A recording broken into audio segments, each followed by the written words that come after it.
अब आपको बताएं कि स्पेशल इन्वेस्टिगेशन पुलिस ने एक्साइज पुलिस एहलकार से लूटमार करने और मुजाहमत पर फायरिंग करके जख्मी करने वाले 2 मुलजिमान को धर लिया है। मज़ीद तफसीलात जानेंगे शाइस्ता जैदी से। शाइस्ता जैदी, बताइएगा क्या तफसीलात हैं आपके पास?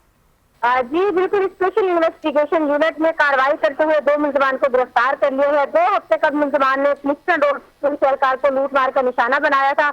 एहलकार से आए फूल और 25,000 की रकम भी छीनकर और पेट में गोली मारकर फरार हो गए थे। दौरान तफ्तीश मुलजमान से शहर कराची के मुख्तलिफ इलाकों में दर्जनों लूटमार के वारदातों से जो है इंकशाफ हुआ है।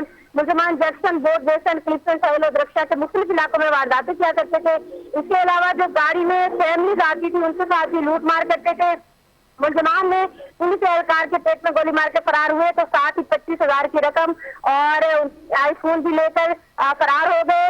इसके बाद इन्वेस्टिगेशन में पुलिस ने जो बातें तहकीकात में सामने आई है उसके मुताबिक मुलजमान जो मुख्तलिफ वारदातों में मुलव्विस है, मुख्तलिफ डकैती की और डकैती के अलावा जो राजनीति वारदातों में भी मुलव्विस है। इसके अलावा मुलजमान के कब्जे से जो है 5 मोबाइल फोन, जिसमें 2 आईफोन और 3 जो है वो दीगर मोबाइल महंगे तरीन फोन जो है वो उसके पास से बरामद हुए। इसके अलावा नकदी, छीनी गई रकम और असला भी बरामद कर लिया है। जी ठीक है शाइस्ता जैदी, हमें तफसीलात से आगाह कर रही थी, आपका शुक्रिया।